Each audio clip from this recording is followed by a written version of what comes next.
Now I'd like to introduce our speaker for today. Reverend Dave Lyman has been with us numerous times, and we're always excited and very glad to have him join us again. Let me give you a little background on Dave's life. Reverend Dave Lyman has been on a quest to search for the truth of self-care and empowerment. He has lived life as a salesman, hypnotherapist, the owner of a large construction company, and an interfaith minister. He served as the assistant minister at Spiritual Life Center in Sacramento, leading the chaplaincy team and the pastoral care team. He has been the senior minister of the Interfaith Explorers for over 10 years. They produce a monthly podcast on interfaith in the Sacramento region, along with a monthly newsletter. On August 1st, Dave started a daily blog called SeriouslyGod.net, which takes a look at our spiritual path in the world. His talks are practical, filled with humor, and the truth of daily life that we can use. So, Reverend Dave, we welcome you up on the screen. There. Thank you. Good morning. We're going to have you decide whether it's humorous or not. Actually, that's not something I have a lot of control over. I'm glad to be back here at Unity of the Lake. I actually started the year back in January with a sermon on remembering and forgetting. And today's topic really ties into that. Self-care for me is a real personal sermon. It's an issue I've struggled with, and the impact it has on me and all of the people around me, because self-care is about self-love. It is about seeing the magnificence that Spirit has produced in us. But we've got to do the background first. Paul Harvey was a newsman, and we're going to use his phrase. We're going to talk about the rest of the story this morning. And the first part of that is there's that duality that occurs when we come here. Pierre Teilhard de Chardin said, "We are not human beings having a spiritual experience. We're spiritual beings having a human experience." So there are some basics I always believe in. I believe that we're all on a life journey of spiritual growth. I believe that every step, situation, and issue that we face is a spiritual step. I believe that we're always on the path. Even at that point when we're sitting somewhere in what we think is the darkness and we don't even know if there is a path. At that very moment, we're still on the path. So part of this thing about divine path is self-care. You know, God has made us in his and her image. But we've been set into a world of distractions, and they're alluring and they're seductive. Imagine trying a ripe red strawberry and feeling the sweetness of the juice. Hold a son or daughter in your arms and feel the human emotions. And no, those are distractions. Self-care is remembering who we are, yet we still forget. And now and then we hit a magic moment, a point in time, where we're connected with Spirit and another human being, and we realize the depth of it all. Then the distraction kicks in. We go, oh, wait a minute, too close.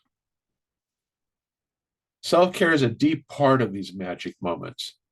And Rachel and I have been involved in it a lot in the last 3 or 4 years. I'm going through some incredible health challenges around my body. The issues are plentiful. I have more doctors than a classroom filled with students.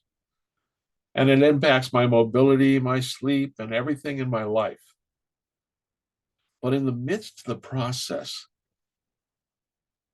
there is an aspect that is providing us with self-care.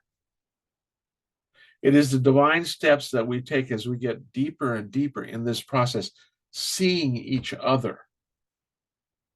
During the process, each time we think we come to a complete understanding of the depth of our love, everything changes.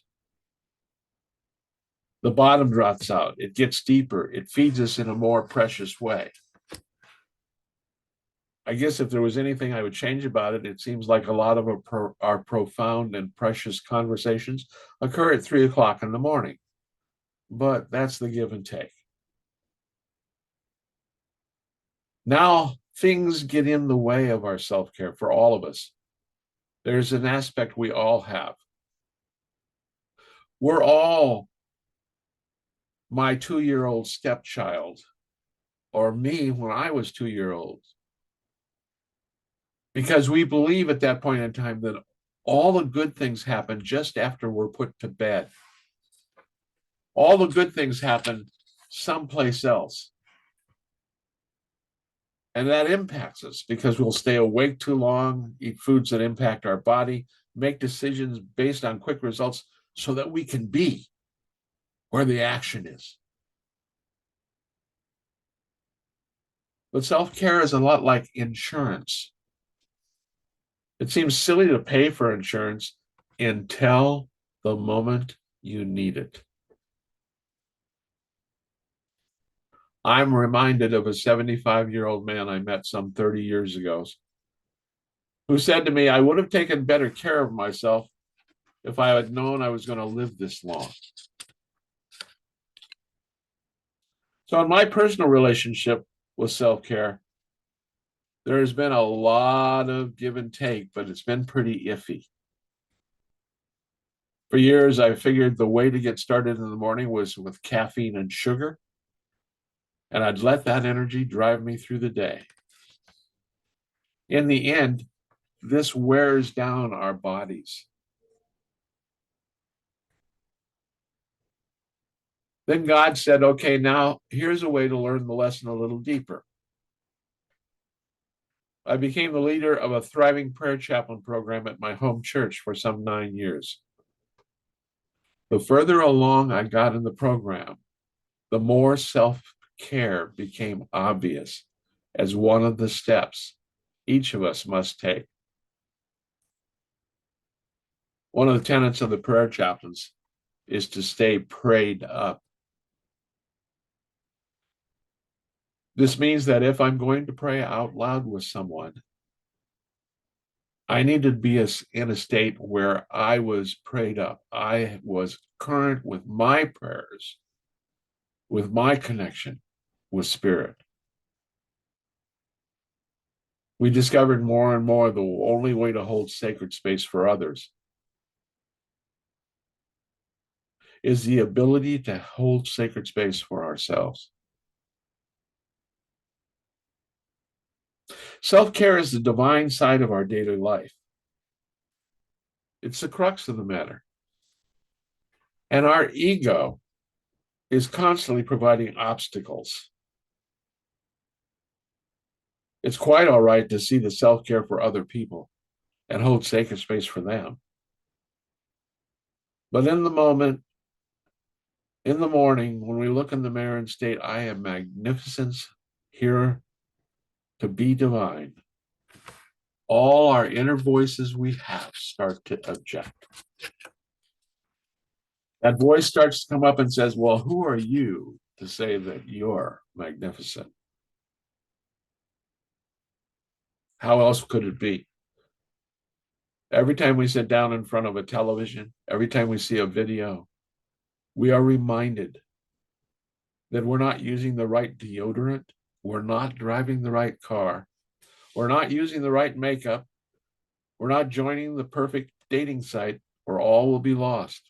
And at some points in time, Rachel and I will watch a commercial that's telling us something, and we get to the end of the commercial and look at each other and go, what was that about?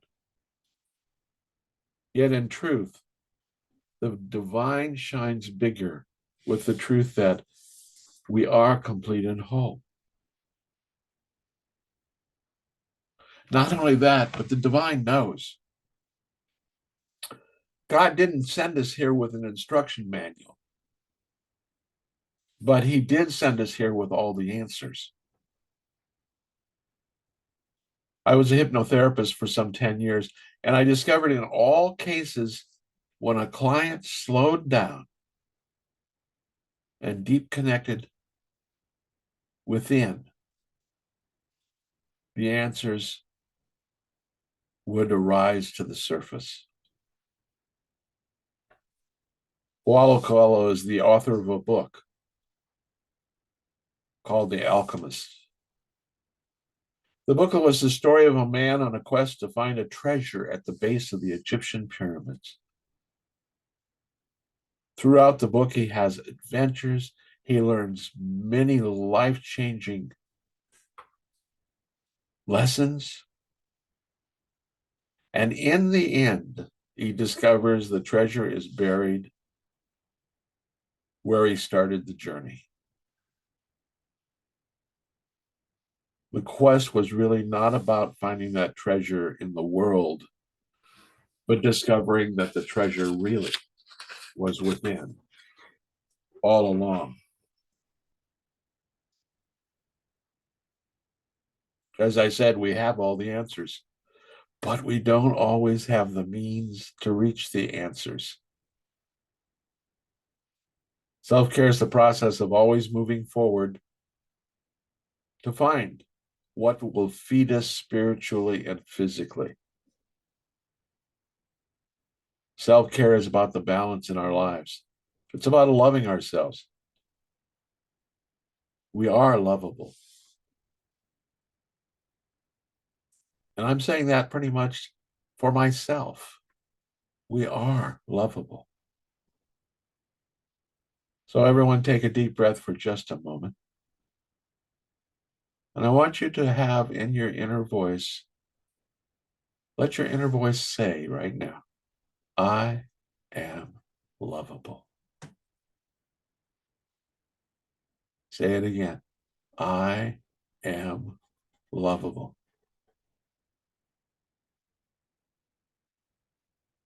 I am lovable.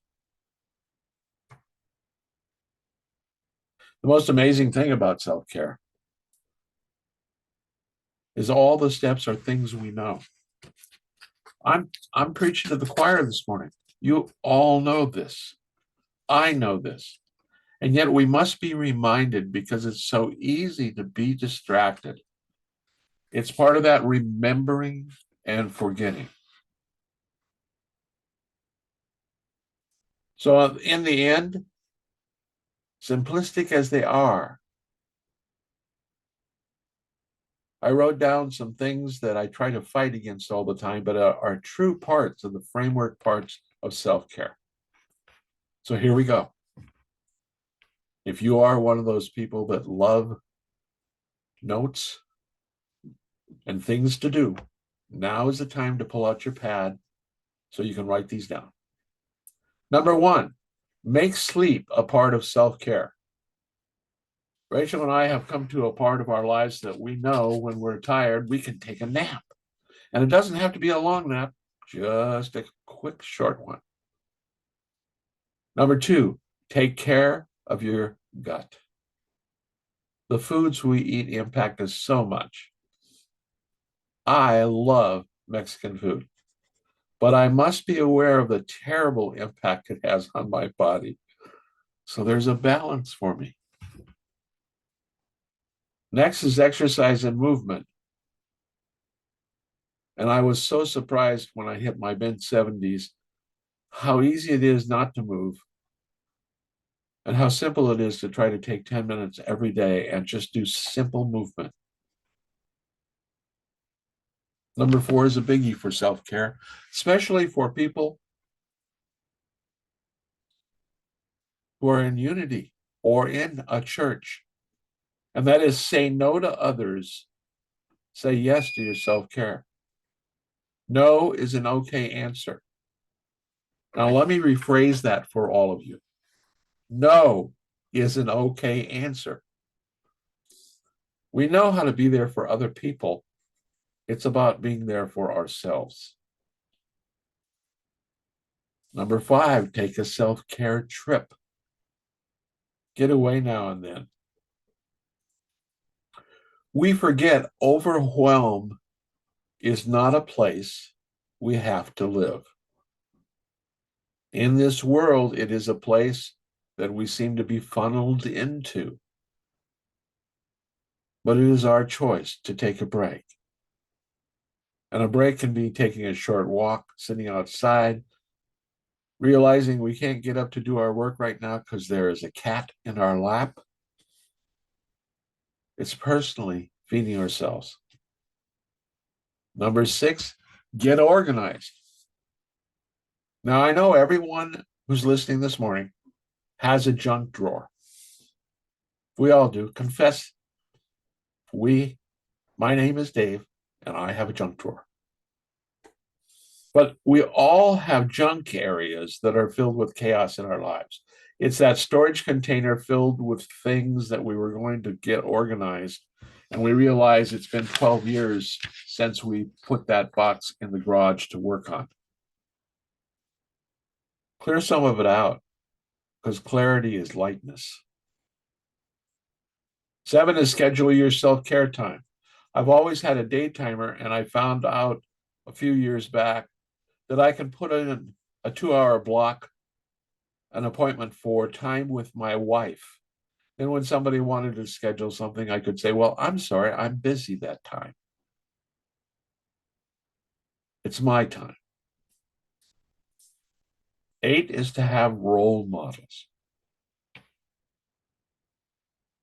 Pick people you admire and choose to take some of their ways of living that you know are a buried part of who you are. Years ago, a friend of mine passed away. And when he passed away, I realized what a rich life he had. At one point, he won a trip to Hawaii. And he'd been to Hawaii, so he gave it to a friend who hadn't been there. I saw some of the steps he'd taken in living his life and made a vow that personal friendships and relationships would always be more important than material things. Find your role model. Expand that vision of who you are. And finally, number 9 is play. It's be adaptable to the challenges of life.